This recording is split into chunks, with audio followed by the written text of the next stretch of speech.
সাথী মণ্ডলী নৰপিনাৰায়ণ পুনঃ দ্বিতীয়বাৰৰ বাবে আপোনালোকৰ স্মৰণত সেৱা জনালোঁ। ভক্তিভাজন অনুষ্ঠানটিৰ শুভবোধক বৰুৱাভাৱে মোৰ কথাৰে অতি ঐতিহ্যপূৰ্ণ কথাৰে পাতনি মেলিলে আৰু আমি বৰ বিস্তৃত পাতনিলৈ আগ নাবাঢ়ো যদিও মহাপুৰুষ দুয়োজনৰ বিষয়ে নামঘোষা শাস্ত্ৰখনিৰ লগত সম্পৰ্কিত সংলগ্ন হৈ থকা দুই এটি প্ৰবচনেৰে আমি শাস্ত্ৰখনিৰ মাজলৈ সোমাবলৈ প্ৰয়াস কৰিম। এয়া নীতি কথা। জয় জয়তে মহাপুৰুষ গুৰুৰ চৰণত আমি সেৱা জনাইছোঁ, যাক 24 নামেৰে জনাজাত। যশোধৰ শিৰোমণি গুৰু গদাধৰ মহাপুৰুষ গুৰু এটা বাপৰত নাকৰ হৰিদেৱ গুমুস্তাগী হস্ত জগন্নাথ স্বামী সন্ত সৰ্বানন্দ আৰু গোপীনাথ বৰ এটা আচাৰ্য মহন্ত শিৱদেৱ ককাই ভোলাই আৰু শ্ৰীমন্ত শংকৰদেৱ অগুণাকৰ আদি কৰি চতুৰ্বিংশ নাম হৃদয়ত ধৰি ৰূপ স্মৰো অবিৰাম হৃদয়ত ধৰি ৰূপ স্মৰো অবিৰাম। জগতগুৰু কৃপাল গুৰু শ্ৰীমন্ত শংকৰদেৱ ভূভাৰস্থলৈ আহিল। শ্ৰীমন্ত ঈশ্বৰদেৱ পূৰ্বদেশে বিৰাজতিল ধৰ্ম সনাতন দৰ্শ প্ৰকাশে কীৰ্তিমণ্ডলে অকৃতকৰণ আচাৰ্য সৎসংগ অৱতাৰা ভগবন্ধু বিনিময়টো গুৰু মনোচনাচন কলিৰ মলমতি মনুষ্যক উদ্ধাৰ কৰিবৰ হেতু কলিৰ মল নাশ কৰিবৰ হেতু উত্তৰ পূব ভাৰতে কামৰূপ ৰাজ্যে শ্ৰীমন্ত শংকৰ নাম লৈ পূৰ্ণ কৃষ্ণ লক্ষ্মীপতি ভগৱন্তই অৱতাৰ গ্ৰহণ কৰিলে। এই বিষয়ে আমি পুনৰ বিস্তৃত ব্যাখ্যালৈ আৰু আলোচনালৈ নাযাওঁ। শ্ৰীমন্ত শংকৰদেৱ পূৰ্ণ কৃষ্ণ ভগৱন্ত লক্ষ্মীপতি যে হয় এয়া খাটাং। এই বিষয়ে বিস্তৃত অধ্যয়ন আপোনালোকৰো আছে আৰু মোৰ গুৰুগৃহ শ্ৰীমন্ত শংকৰদেৱ সংঘৰ আপোনাক বিশেষ বিশেষ একো একোজনকৈ মান্যবৰ ব্যক্তি সাধু সন্ত মহন্ত সেই মহাপুৰুষৰ ওচৰলৈ এই 24 নামনো কিয় অৱতাৰ গ্ৰহণ কৰিলে, 24 নামনো কিয় গ্ৰহণ কৰিলে, এই বিষয়ে মই কেইটা মিনিটমান মেলি বিচাৰিছোঁ। কথা হ'ল মানুহৰ দেহটো মানৱ জগতৰ কল্যাণৰ কাৰণে মহাপুৰুষৰ বস্তু আহিলে ভাৰতলৈ। মানৱ দেহটো পাঁচোটা জ্ঞানেন্দ্ৰিয়, পাঁচোটা কৰ্মেন্দ্ৰিয়, পঞ্চ তন্মাত্ৰা, পঞ্চ প্ৰাণ, মন, বুদ্ধি, চিত্ত সহকাৰে 24টা তত্ত্বৰে গঠিত। পৃথিৱী অপ তেজ বায়ু আকাশ পৰ ৰূপৰস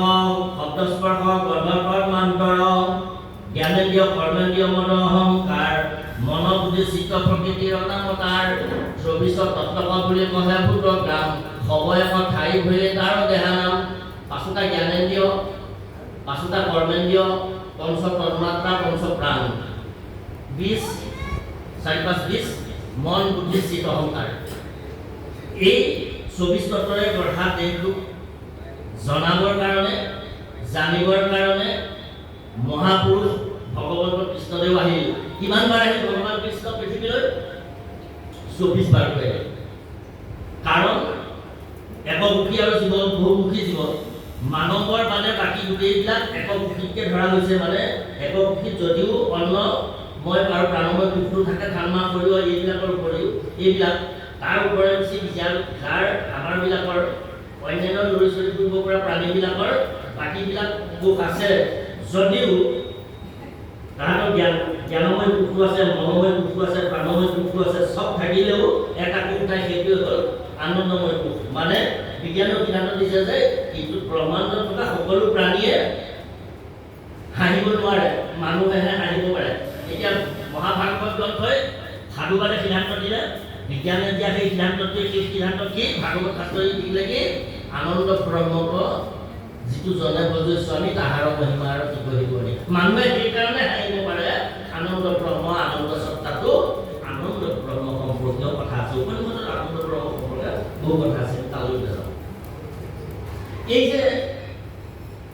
24 বাৰকৈ আহিলে কেৱল মানুহক দেখাবৰ কাৰণে,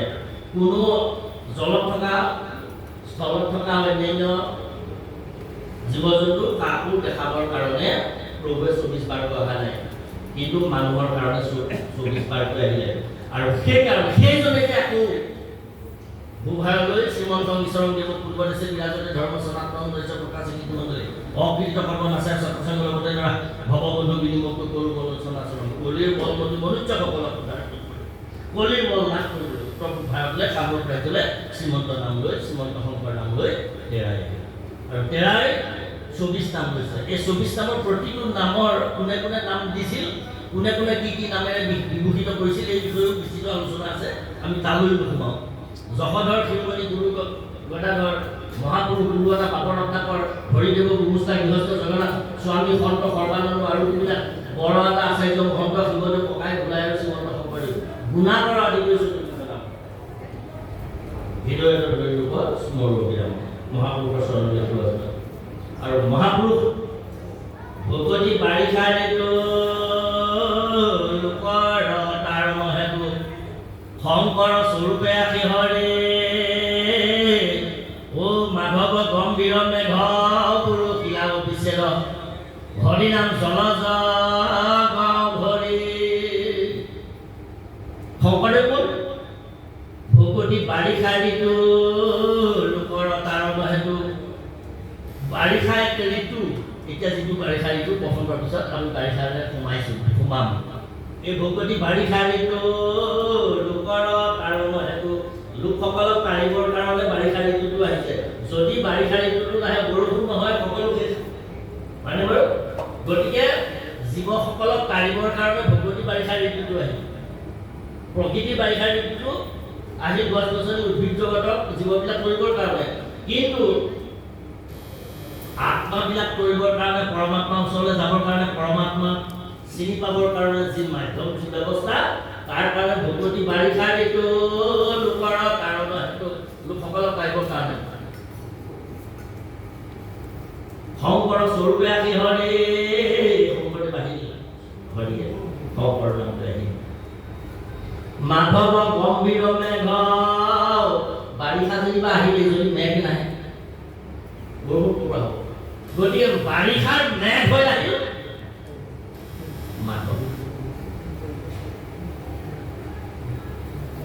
মাধৱ গম্ভীৰ মেঘ মেঘ যদি বতাহত চলি চলি গুচি যায়। কালি পৰহি আজি 3 দিনে শিৱসাগৰ অঞ্চলত বেছি বৰষুণ পৰা নাই, খেতিয়কসকলে আমাৰ গাঁওবিলাকত কঠীয়া পাৰিব পৰা নাই, কিয় বৰষুণ পৰ্যাপ্ত পৰিমাণে ইয়াত হোৱা নাই, বতাহে লৈ গৈছে। বৰষুণ হ'ব লাগিব হয় বাৰু, মাধৱ গম্ভীৰ মেঘ মেঘ থাকিলেই নহ'ব, বৰষুণ দিব লাগিব, পৰ্যাপ্ত পৰিমাণে বৰষুণ দিব লাগিব। দিলে কোনে মাধৱদেৱ মহাপুৰুষে পৰ্যাপ্ত পৰিমাণে বৰষুণ দিলে। মাধৱ গম্ভীৰ মেঘ শিলাব বিচ্ছেদ একদম বিৰামহীনকৈ বিচ্ছেদ নোহোৱাকৈ গোটেই বাৰিষা ঋতুটোত বৰষুণ দিলে। ভগৱতী বাৰিষা ঋতুটোত বৰষুণ দিলে কি হৰি নাম জলযোগ বুলি এজনা ঘোষাৰ সৈতে আমাৰ আমি গৌৰৱকে ক'লে নহয়, এজনা ঘোষাৰ সৈতে কি আমাৰ নাম দিলে। এই যে নাম দিলে ইয়াৰ আগত নাম নাছিল নেকি? আছিল। নাম ঘোষা শাস্ত্ৰখনি ওচৰলৈ আহিলে আমাৰ খুব ভয় লাগে। প্ৰথম অসম মুলুকত নাম ঘোষাৰ ভাঙনি কৰিবৰ বাবে আগবাঢ়ি আহিল হৰমোহন দাস পণ্ডিত। তেখেতে নাম ঘোষা ওপৰত টীকা লিখিলে, বহু কেইজনে লিখিলে, তাৰ ভিতৰত শ্ৰীমৎ স্বামী কৃষ্ণানন্দ ব্ৰহ্মচাৰী মৰিগাঁও। তাৰপিছত তীৰ্থনাথ গোস্বামীদেৱে লিখিলে সঠিক নাম ঘোষা। তাৰপিছত তিলাৰাম দাস বাগিচৰ তেৰাই নাম ঘোষাৰ অসম বুলি লিখিলে, আৰু শেহতীয়াকৈ এটি টীকা হেম হাইকোৰ্টৰ পৰা অসমত প্ৰচাৰিত হৈ আছে। অনেকে লিখি আছে, যিমানেই নাম ঘোষাৰ ওপৰত নিলিখক কিয়, যিমান ডাঙৰ দলিলত যিমান ডাঙৰ কিতাপ কিয়, এই নাম যিমানেই লিখক সিমানেই কমি নাযায়, সিমানেই বাঢ়িয়ে যাব। এই নামৰ মহিমা এই 1000 এজনা ঘোষা দিলে বাপে ক'লে 640 জনা ঘোষা বিভিন্ন ধৰ্মশাস্ত্ৰ বেদ বেদান্ত উপনিষদ টিকা ভাগৱতৰ সাৰ বিভিন্ন তত্ত্ব উদ্ধাৰি আনি পুৰাণ সমূহৰ পৰাও তত্ত্ব উদ্ধাৰি আনি পুৰাণ সমূহক তিনিটা ভাগত ভাগ কৰিছে সাত্বিক ৰাজসিক আৰু তান্ত্ৰিক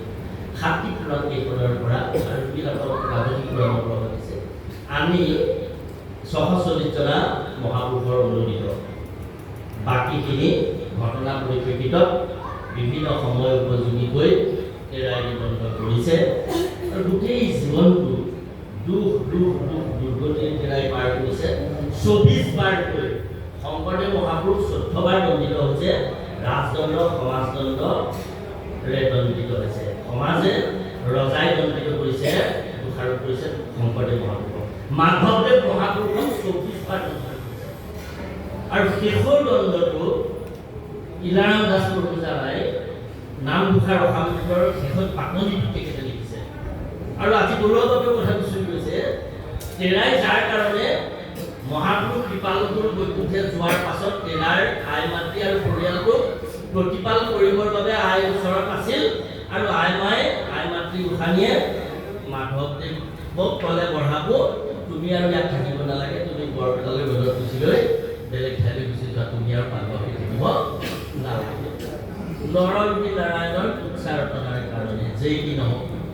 গোটেই কথাবিলাকৰ ৰহস্য সাৰ নামঘোষাত সোমাই আছে আমাৰ পুথিখনি আনিবলৈ যাওঁতেই আমাৰ বাপজনাই সেৱা জনাইছে এটা পদে পৃথিৱীৰ ধৰ্মশাস্ত্ৰ আছে সমস্তৰে আছে আৰু একো ক'বই নালাগে আৰু ব্যাখ্যাৰ প্ৰয়োজনেই লাগে এনেকুৱাকৈ ইয়াত ৰস ইমান ধুনীয়াকৈ ইমান পৰিপূৰ্ণকৈ পণ্ডিতসকলে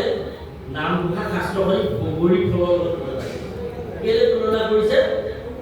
বগৰী খুব ৰসাল ফল আম ৰসাল ফল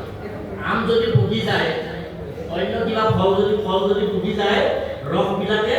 বাকলি ভেদ কৰি বাহিৰলৈ গুচি আহি ফলটো নষ্ট হয় বগৰী এনে কি ফল বগৰীৰ ভিতৰত যিমান ৰস থাকক তাৰ বাহিৰত যিটো আবৃত লেও থাকিব বাকলি থাকিব এই বাকলি ভেদ কৰি ৰস আহিব নোৱাৰে ৰস ভিতৰতে শুকাই লাগিলে গুটিতে লাগি শেষ হৈ যাব তথাপিতো ৰস বাঢ়ি নহয় হয় নে বাৰু ভাই সকলে গুটিয়ে ৰস খাই শেষ কৰি দিব যিটো গুটিটো শুকান চিকা তাৰ ভিতৰত তাতে মন ইমান টান গুটিটো এই টান গুটিটোৰ ভাঙিবৰ কাৰণে দাঁত ভাঙি যাব দাঁত ভাঙি যাব কিন্তু তাৰ ভিতৰত দুভাগী মৌ আছে যদি বগৰীটো গুটি ভাঙি দিয়ে তাৰ কেতিয়াবা কাঠিতে ভাল এটা ওলায় এখৰীয়াকৈ নহ'লে দুফাল ওলায় কিন্তু গুটি এটাৰ পৰা গুটিৰ পৰা এজোপাই হৈ যায় সেই দুটাই এনেকৈ ওলাই গৈ এক গুটি দিয়ে তাৰ পৰা গছ হয় ইত্যাদি গতিকে কেলে বগৰীৰ লগত তুলনা কৰিছে নামঘোষাৰ ৰস ইমান ৰস আছে আৱৰণে ঢাকি থৈছে দেৱৰ দণ্ডুৰ ই পাৰমাৰ্থিক ভাষা আৱৰণে ঢাকি থৈছে দেৱৰ দণ্ডুৰ ইয়াক এনেকুৱাকৈ আবৃত কৰি ৰাখি থোৱা হৈছে ইয়াৰ ৰস বাহিৰলৈ আনিব নোৱাৰে আৰম্ভণিৰ পৰা শেষলৈকে আপোনাৰ জীৱনটো যদি চাই এতিয়া আমি ইলাম দাসৰ কথাই কৈছোঁ তেৰাই নামঘোষাৰে পাতনি লিখিবলৈ আৰম্ভ কৰিছে নতুন নয়ন কৰি আৰম্ভ কৰিছে পাতনিটোত মাজে মাজে দুই এখন ঘোষা দিছে সামৰণিটো ঘোষা দি তেৰাই পাতনি সামৰিছে মানে আমাৰ এই প্ৰমাণ কৰে আপোনাৰ আমাৰ জীৱনত নামঘোষা কিমান ভিতৰত সোমাই আছে আমাৰ জীৱনী শাস্ত্ৰ সঞ্জীৱনী শাস্ত্ৰ নামঘোষা ইমান ভিতৰত সোমাই আছে আপোনাক আমি ভাষাৰে কৈ শেষ কৰিব নোৱাৰিম আপোনাৰ যিটো আত্মা চোল আপুনি যেটা পিতৃ শিৰত আছিল কোটি কোটি শুক্ৰাণু হৈ তাৰ পৰা মাতৃ গৰ্ভলৈ আহিছে মাতৃ গৰ্ভৰ স্থিতি হৈছে মাত্ৰ খবৰটো আপোনাৰ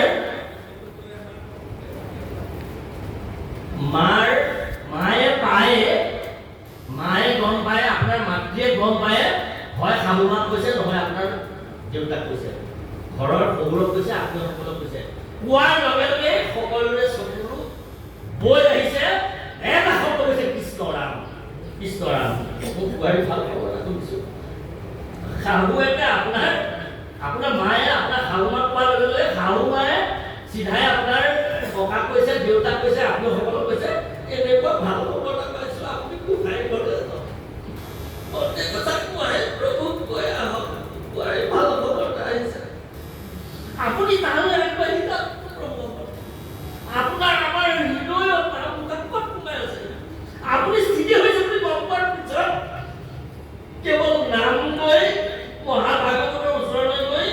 আপোনাৰ আত্মীয় হৈ গৈ আপোনাৰ ভয় মাছ হোৱা নাই। আপোনাৰ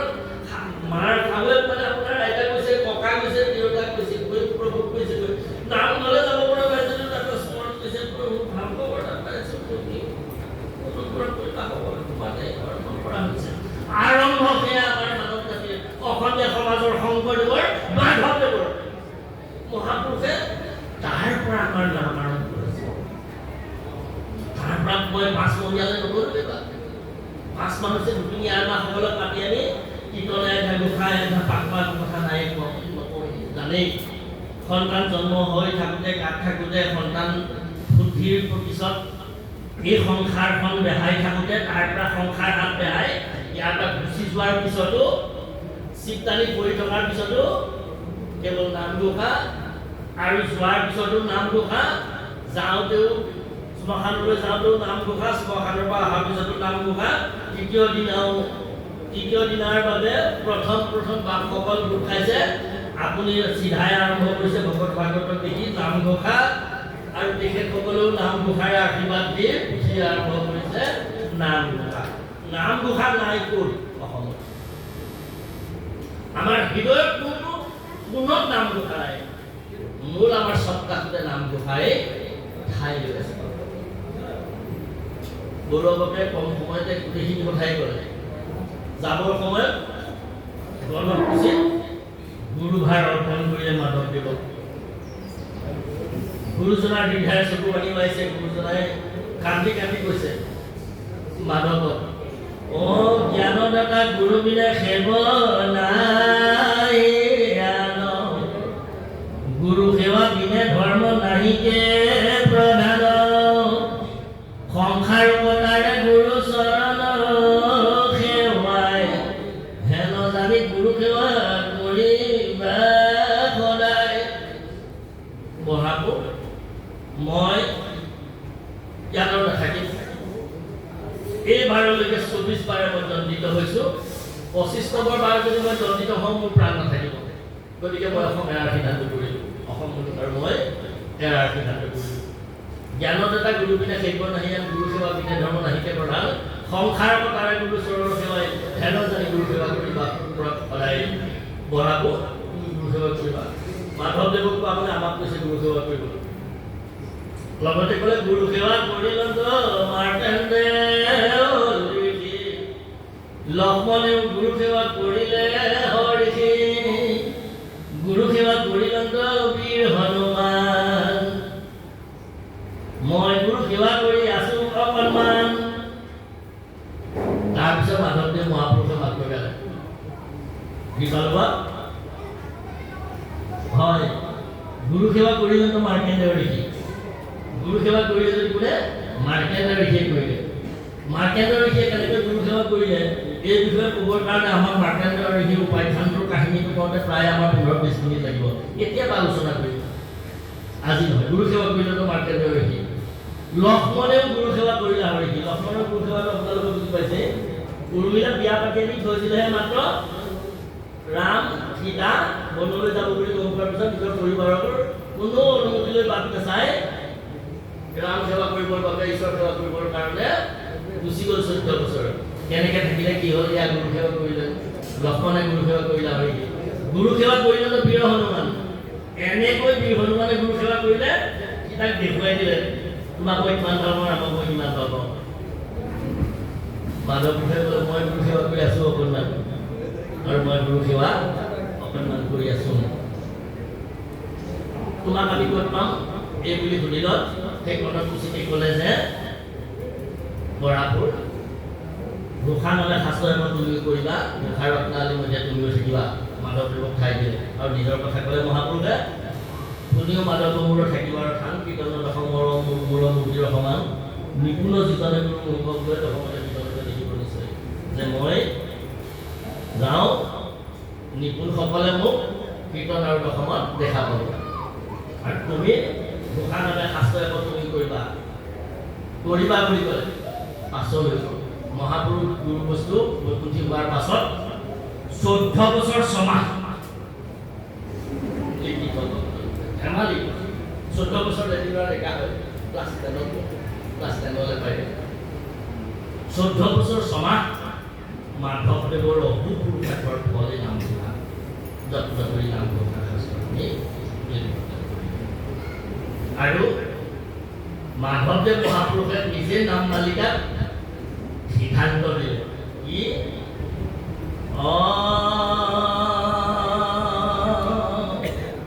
হৃদীশ্বৰৰ উপদেশে জিবা সত্য পালো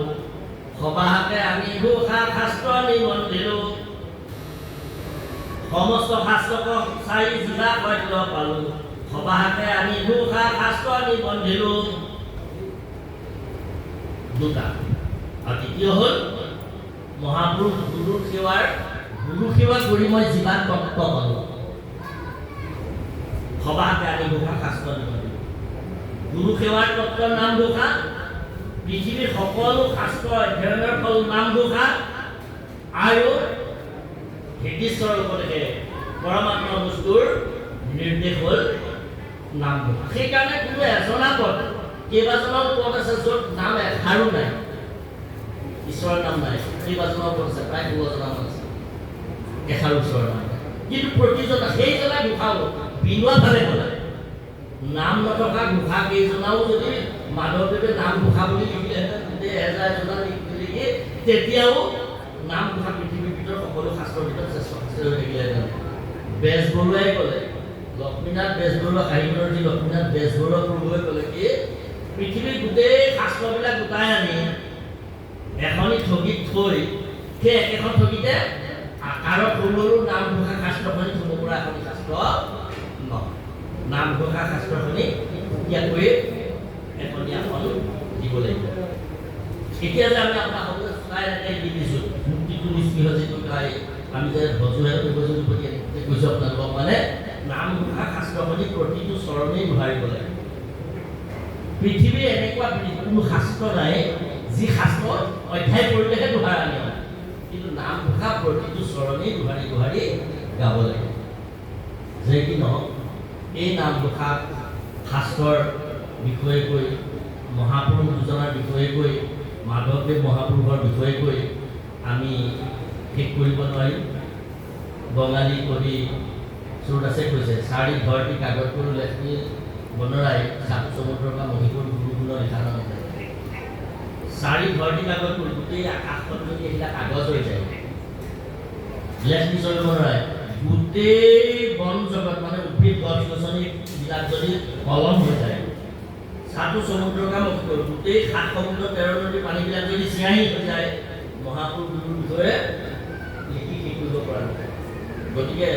মহাপুৰুষৰ চৰণলৈ এই চাৰি বাণীৰে সেৱা জনাই আমি পুথিৰ মাজলৈ আগবাঢ়োঁ বা সমস্ত এয়া ছবি তুলিছে আৰম্ভণি হ'ল ছবি ভজন শৰণলৈকে আমাৰ ঠিকে আছে আপোনালোকক আমি সমস্ত যদি শৰণীয়া শৰণ হ'ল হয় বোলে দেহা জানি অশ্বাসত্ৰ ৰয় বোলে ৰতি কৰোঁ গুৰু সেৱা তত্ত্ব নহয় বোলে নাৰায়ণে সত্য শৰণৰ তত্ত্বটো বহিৰ নিশ্চয় কি কাৰ্য স মানে কাৰ্য সৈতে ঘটনা কৰি আছে কাৰ্য স ৰ ন শৰণ মূৰ্ধনীয়া নয়ে নাৰায়ণ ৰয়ে ৰমন কাৰ্য হয় মানে ডেড বডি ইংৰাজী কাৰ্য সমিতিটা কাৰ্য সমিতিতে ইংৰাজী ডেড বডি বুলি আমি জানো কিন্তু স মানে য'ত যিটো দেহত আত্মা পৰমাত্মা একো নাই আত্মা নথকা যিটো দেহ ভেল বুলি যাক কোৱা হয় কাৰ্য স আপুনি মই এয়া গোটেইটো কাৰ্য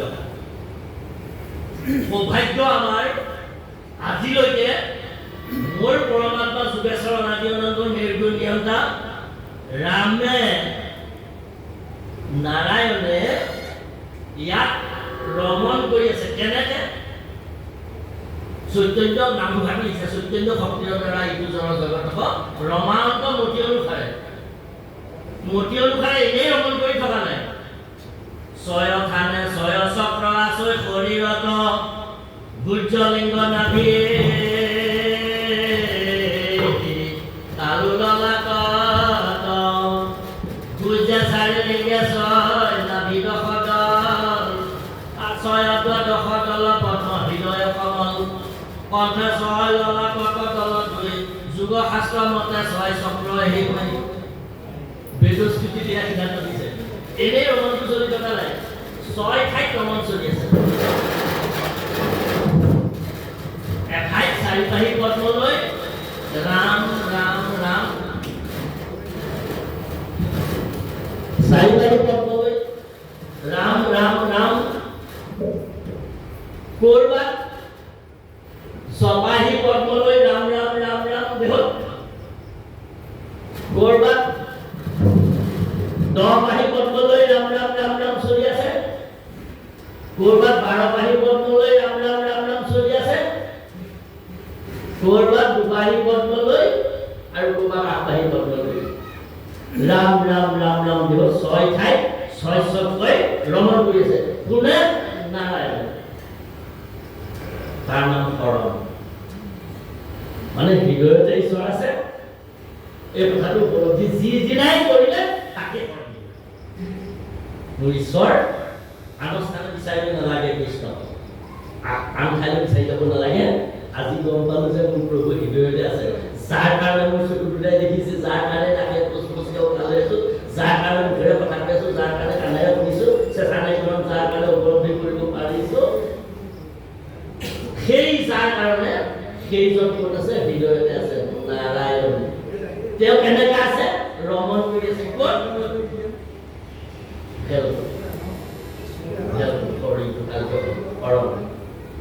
এতিয়া শৰণ যদি নহয় এতিয়া ভজন কৰি দিলে ভজন কৰিব লাগিব ভজিব লাগিব মানে শৰণেই কিন্তু ভজিব লাগিব কেনেকৈ ভজিব তেওঁ জানিলেই নহ'ব তেওঁৰ লগত আস্বাদন কৰিব লাগিব লীলা কৰিব লাগিব কেলি কৰিব লাগিব খেলিব লাগিব খেলাৰ যিটো মাধ্যম এই যে আপোনালোকৰ ঘৰত মেকুৰী আছে নহয় মেকুৰীয়ে নিগনি ধৰা দেখিছে নিশ্চয় জাপ মাৰি নিগনিটো ধৰি আনি সি চোবাই গিলি খাই মস্ত শেষ কৰে নে নিগনিটো ধৰি আনি অলপমান এঠামৰাকে ধৰি আনি মানে জান মাৰি জানে আধামৰা কৰি আনিব অকণমান দুখ পোৱাকৈ আনিব আনিলে মেকুৰীয়ে যদি নিগনিটো লাহেকৈ খেলা মাৰি দিয়ে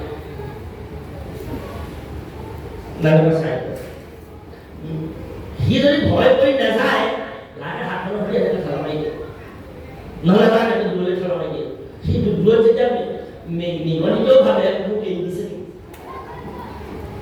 তাৰপিছত যেতিয়া সি একেবাৰে পলাব পৰাকৈ হ'ল বোলে সিবিলাক গ'লে সি যাবগৈ একে চাপাকে ধৰি আনি মোৰ ওচৰত থৈ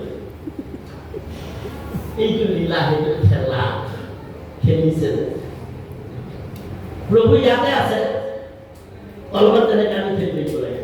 এই যিটো মাধ্যম সেইকাৰণে ভজনত নাম জপ কৰিবলৈ শিকাইছে ভগৱতক দেখুৱাই দিছে ইয়াতে ঈশ্বৰ আছে ইয়াতে ঈশ্বৰ আছে উপলব্ধিটো কৰাই দিলে কিন্তু ভগৱত এনেকুৱা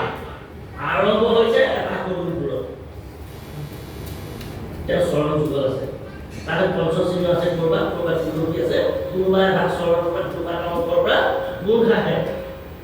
ভীষ্ময়ে ডেৰ ৰাতি দূৰত গম পায় গোপীসকলে দূৰে পাঠৰ পৰা গম পায়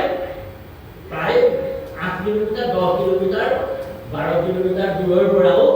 চৰণ তুলসী এটা গুণ পায় ভকতসকলে বৈষ্ণৱসকলে এই 6 জনে পায় এই 12 জনে পায় মহাভাৰতত আপোনালোকে তাৰ ইংগিতটো কেনেকৈ আছে এঠাইত যেতিয়া সেই 5টা কাণ আনিবলৈ ভীষ্ম ওচৰলৈ অৰ্জুনক কৃষ্ণই লৈ গৈছিল দুৰ্যোধনৰ সাজটো পিন্ধাই দুৱাৰত যেতিয়াই টোকৰ মাৰি দিলে অৰ্জুনে দুৱাৰত টোকৰ পৰা শুনিয়ে পিতামহে মাত লগালে কোন কম নকমকে গহীন মাতেৰে অৰ্জুনে ক'লে মই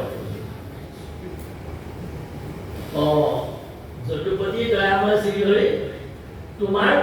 পাঁচজন ভকতক কালিলে তোমাৰ সখীসকলক কালিলে তোমাৰ বন্ধুসকলক ভক্তক কালিলে মই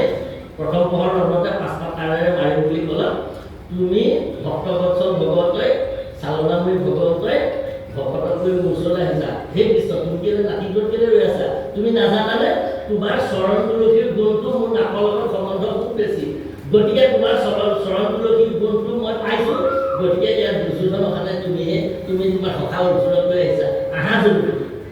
কৃষ্ণই লাজ কৰি আহি পিতামহক সেৱা কৰি আহিল এয়া ৰাসত আপোনালোকে পাইছে গোপীসকলে কৃষ্ণক যেতিয়া হেৰুৱালে পাইলো গয়া তুলসীৰ গন্ধে হয়নে এয়া খেল সেইখিনিৰ পৰা আৰম্ভ কৰি ঈশ্বৰক চাই গৈ একেবাৰে ময়ূৰৰ কোচত যেন চিকমিক মূৰাৰ পাখিলৈকে দেখিলে কিৰিটি উজ্জ্বল কিৰিটি একেবাৰে কোটি সূৰ্য সময় এটা কিৰিটি জুতি আহি ব্ৰহ্মাণ্ডলৈ গৈ আছে আপোনাৰ গাটো গৈছে আপোনাৰ গাৰ পৰা বিজুতিয়ে বাৰলৈ গৈছে সেই জুতিটোৰ পৰা মস্তকৰ পৰা পাদৰ পৰ্যন্ত নমাই দিয়ে মনোহৰ জোনাই দেহতে ঈশ্বৰক দেখাৰ যিটো ব্যৱস্থা তাৰ নাম ভজন গতিকে মাধৱদেৱ মহাপুৰুষে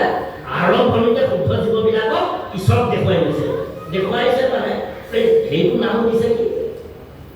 চন্দ্ৰটোৰ নাম দিছে কি ছবি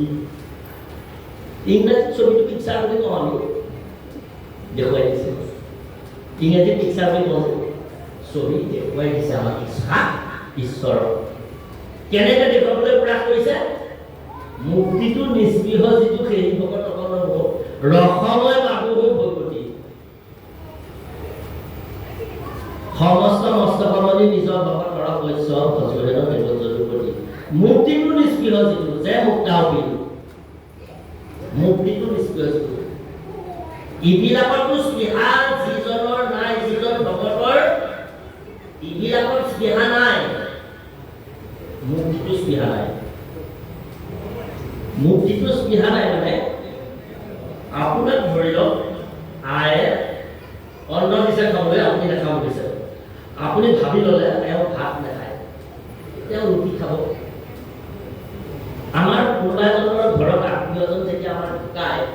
আমি বাকী সময় পানী তুলি কিবা কল কুদলি কিবা এটা পালে খালোঁ নেপালে নাই 3 দিনৰ দিনা আমি ব্ৰত আৰম্ভ কৰোঁ কিহেৰে কেনেকৈ আৰম্ভ কৰোঁ পিঠা খুলি কেঁচা পিঠাৰে আমাৰ ব্ৰতটো আৰম্ভ হয় আমাৰ ব্ৰতটো চাব সেইকাৰণে মাধৱপুৰুষে লিখিছে নহু জানা আমি 4 জাতি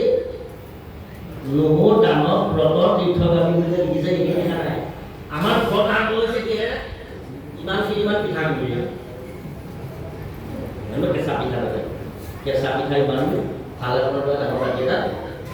এপোৱাতকৈ বেছি আধা লিটাৰমান এৱা গাখীৰ চিনিবোৰ আছে এনেকুৱা ভালৰ ভাল জাহাজীৱৰ তাৰমানে আমাৰ ব্ৰত আৰম্ভ কৰিছে তাৰমানে আমি ভাত নাখাওঁ আমাৰ আত্মীয় ঢুকাইছে গতিকে আমাৰ ব্ৰত আৰম্ভ হৈছে কিহেৰে পিঠাৰে মানে বাৰু এইটো আপোনাৰ অন্য কিবা এটা দিছে আপুনি চাহ নাখায় মানে অমুকটো নাখাওঁ তমুকটো নাখাওঁ এইবিলাক কৰিবলৈ কেলৈ নাখায়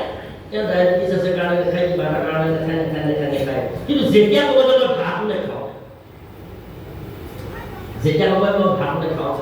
বুলিলে কি বুজাব এইবিলাকতো নাখায় ভাত নাখাওঁ বুলি ক'লে এনেই মই ভাত নাখাওঁ তেতিয়া আপোনাৰ ৰুটি দিব তেতিয়া আপোনাৰ অন্য কিবা এটা দিব ফল মূল দিব কিন্তু যেতিয়া আপুনি ক'ব যে হ'লেও শেষত বোলে মই ভাত নাখাওঁ তাৰমানে একোকে নাখাওঁ মুক্তিটো নিস্পৃহ যিটো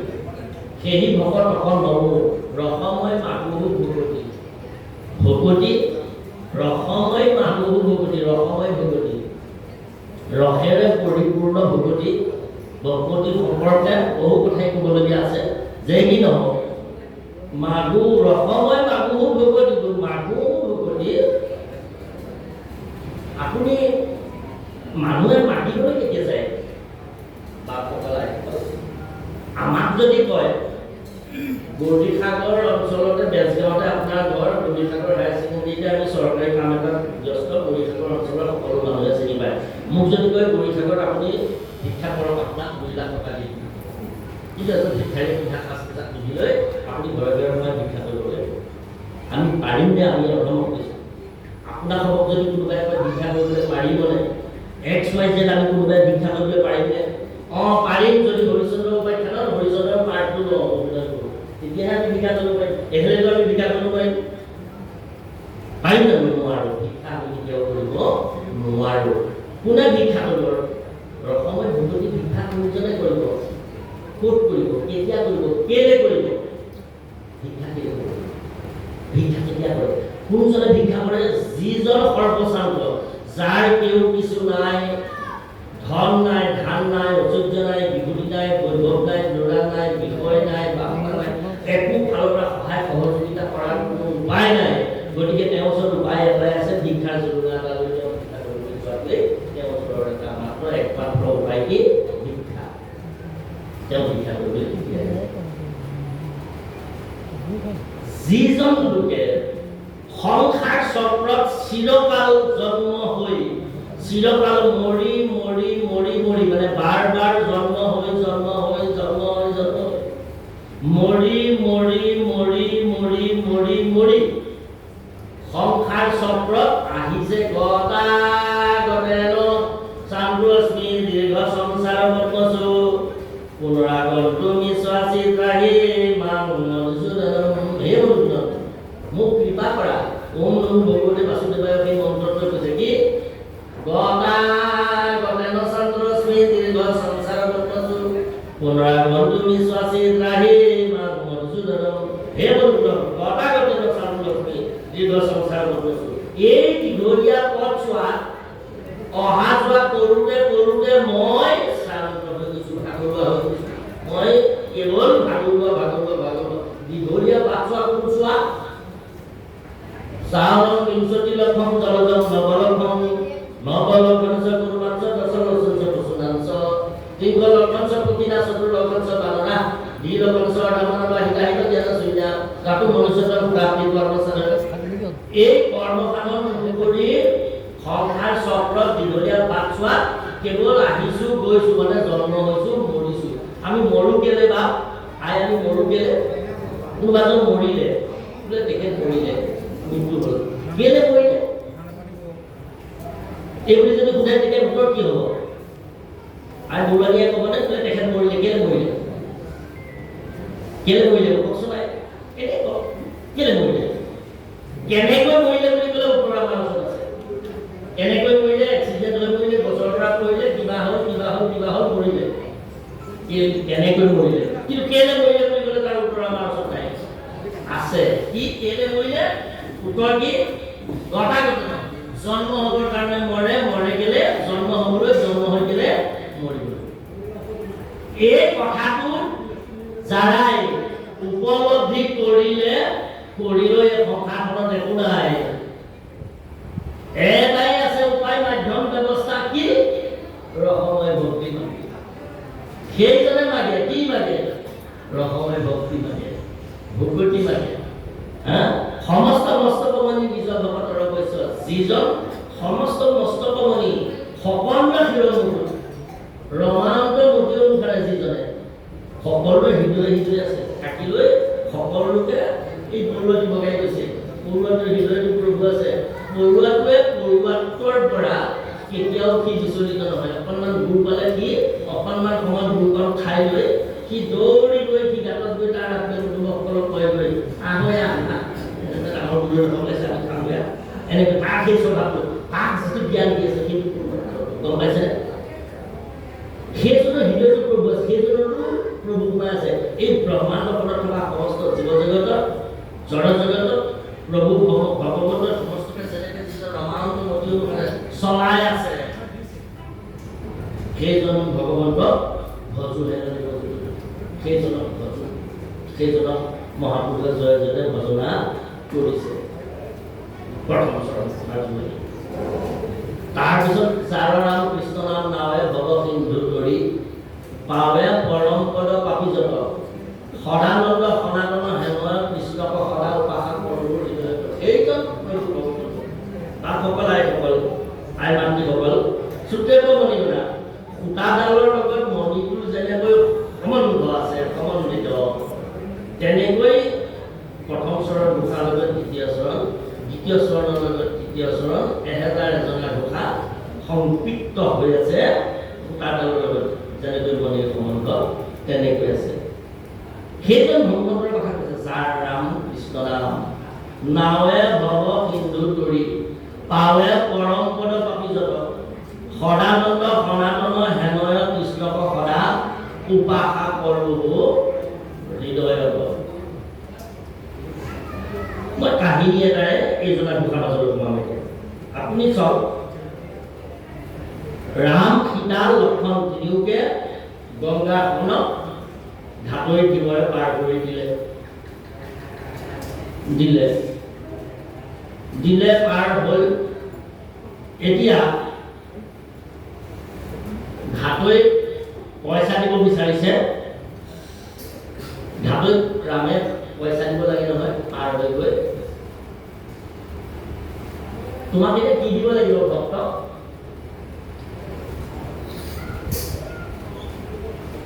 তেওঁ আকৌ ক'লে, একে ব্যৱসায়ীয়ে একে ব্যৱসায়ীৰ পৰা মূল্য নলয় নহয়। একে ব্যৱসায়ীয়ে একে ব্যৱসায়ীৰ পৰা মূল্য নলয় নহয়। কথা খাই ৰামে মিচিককে হাঁহিলে, লক্ষ্মণ নামি গ'ল, সীতা চেণ্টিমেণ্ট হ'ল, সীতা মগজত ধৰিলে। হেজাৰ হ'লেও মোৰ স্বামী, সকলোৱে ঈশ্বৰ বুলি কয়, ময়ো ঈশ্বৰ মানুহ। ৰামৰ লগত এই গংগাখন পাৰ কৰি দিয়া ঘাটৈটোৱে সি নিজকে তুলনা কৰিছে একে ব্যৱসায়ীয়ে একে ব্যৱসায়ীৰ পৰা মূল্য নলয়। সি নিজে ঘাটৈ হৈ আকৌ আমাৰ জনক ঘাটৈ তুলিছে। মোৰ মানুহ আমাৰ সৰ্বসাধাৰণ আয়োগটো হৈছে ভাবিলে কি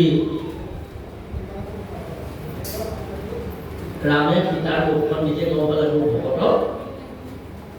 দুহাচন কৰিছে মোৰ ভাৰিয়াই। আইক সন্তুষ্ট লাভ কৰিবৰ কাৰণে, আইক সন্তুষ্ট কৰিবৰ কাৰণে প্ৰভু ৰামে ঘাটৈত দিলে। হে মহাপ্ৰভু, তুমিয়ে মই আকৌ কেনেকৈ একে ব্যৱসায়ী হ'ল? তেতিয়া তেখেতে ক'লে, মই গংগা নৈখনত মানুহ পাৰ কৰাই দি ইপাৰ সিপাৰ কৰিলে, এইবাৰ পৰা সিপাৰলৈ গ'লে পইচা লওঁ, সিপাৰ পৰা এইবাৰ আহিলে পইচা লওঁ। গংগাৰ ঘাটৈ, আপুনি এজন ঘাটৈহে প্ৰভু। মই গংগাখনৰ, গংগা নামৰ নদীখনৰ ঘাটৈ নাও পাৰ কৰি দিয়া ডাৱৰীয়া, আৰু আপুনি এই সংসাৰ যাৰ ৰাম কৃষ্ণ নাম নাৱে ভৱ সিন্ধু তৰি পাৱে পৰম পদ পাপি যত। যিমানবিলাক পৃথিৱীত পাপী আছে, গোটেই পাপীবিলাকে পৰম পদ পাব পৰাকৈ আপুনি পাৰ কৰি দিব পৰা এজন ঘাটৈ। এই ভৱ গংগাখন পাৰ হ'ব পৰা মোৰ এই নাওখন যেনেকৈ কাঠৰ নাওখনেৰে আপুনি পাৰ হৈ আহিছে, আপোনাৰ নাওখনৰ নাম ৰাম। মোক মূল্য নালাগে বুলি কৈছিলো যদিও এতিয়া মোক মূল্য দিব লাগিব। এইটো জন্মত যাতে মই আৰু আপোনাৰ ৰাম নাম ধাৰিলে সংসাৰ নাওখন যাতে মই পাৰ হৈ যাব পাৰোঁ, তথাস্তু বুলি কৈ গুচি গ'ল। যাৰ ৰাম কৃষ্ণ নাম নাৱে ভৱ সিন্ধু তৰি। ভৱ সিন্ধু তৰিব পাৰি, নাম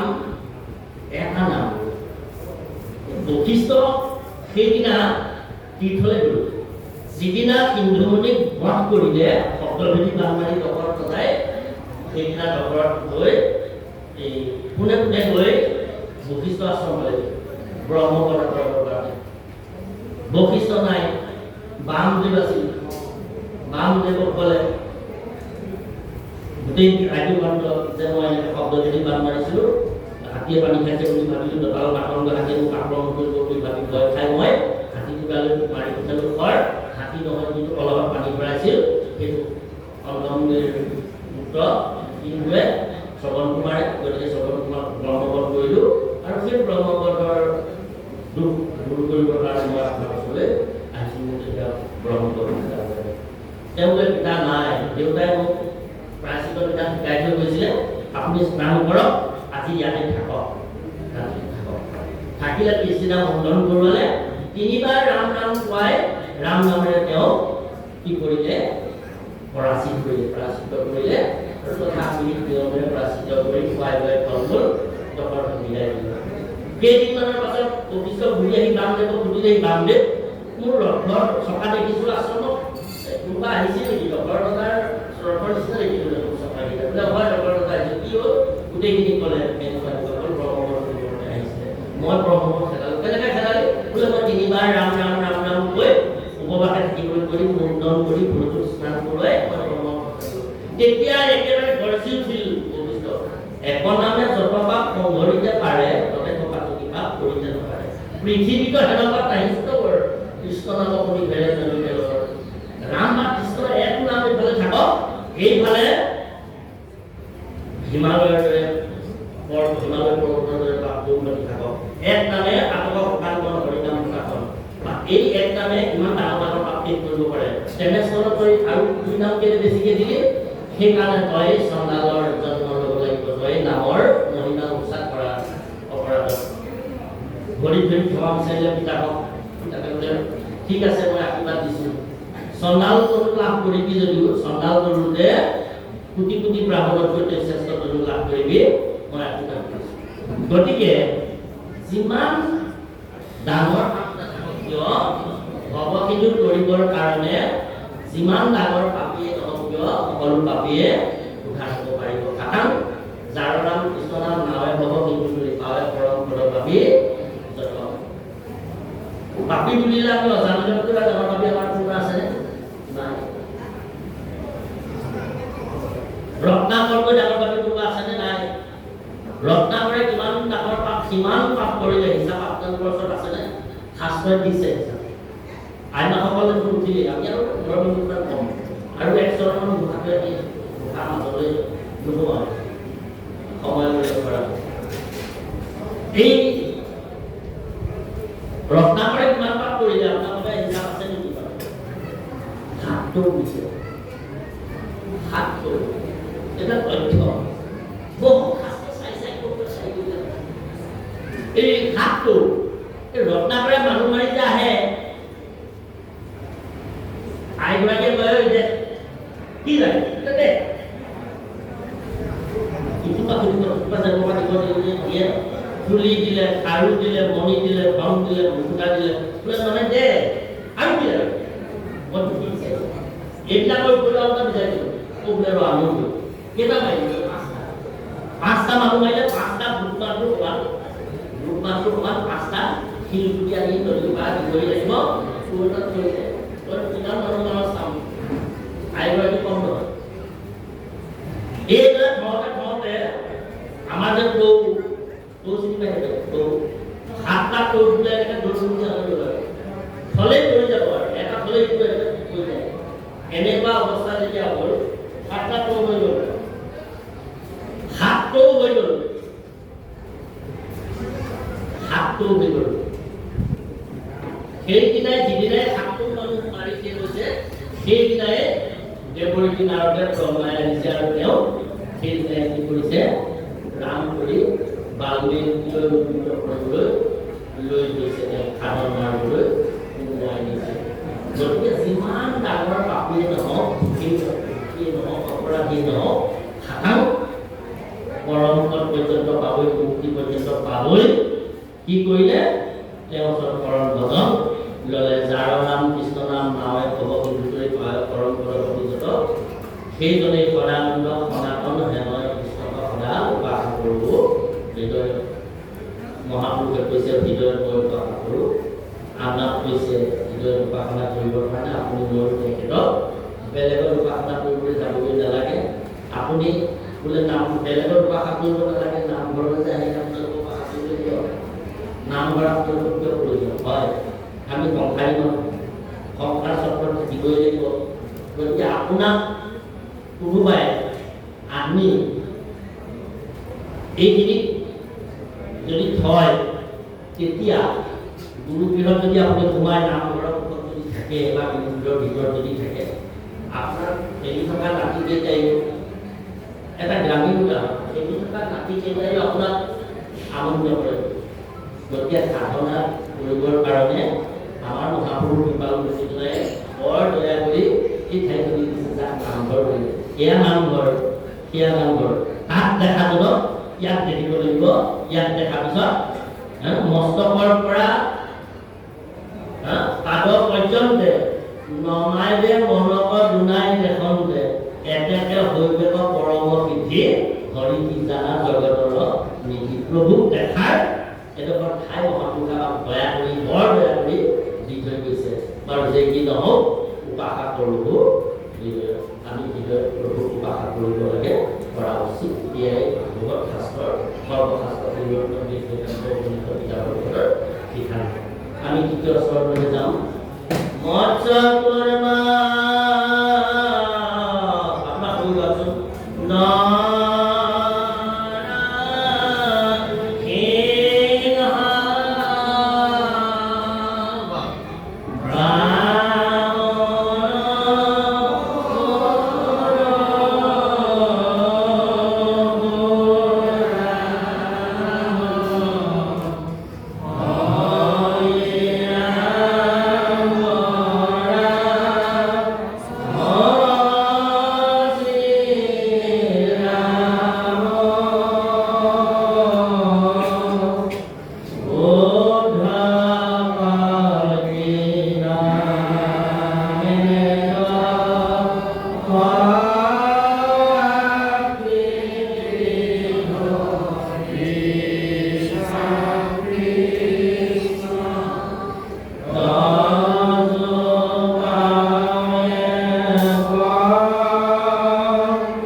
ইমানকে থকাৰ পাছতো ইমানকে মহাপুৰুষে দিয়াৰ পাছতো 12 ভাগৱত শেষত 7 দিন 7 ৰাতি 12 স্কন্ধ ভাগৱত সুখে পৰীক্ষিত পোৱাৰ পাছতো সুখদেৱে ভোগ কৰি কান্দিছে। মহাকাৰু নিৰ্বসুখে লোকৰ নিকাৰত দেখি পৰম ব্যৰ্থিত বিলাচিত্ত ৰাজাকক দুৰন্ত চাই সীতা পৰীক্ষিতৰাই জনম্ৰ মনে বিচলিত। বেদৰ ৰহস্য যিটো মহাভাগৱত শাস্ত্ৰত পৃথিৱীত কৰিলো প্ৰচাৰ,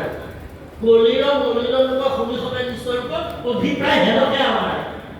জগত পৰম গুৰু ঈশ্বৰ কৃষ্ণক যিটো ব্ৰহ্মাৰে তেৱেও বিছে কলিত বহুতে তাংগ ভজি দেব নপাৰিবে পাখণ্ডে কৰিবে বুদ্ধিভেদ।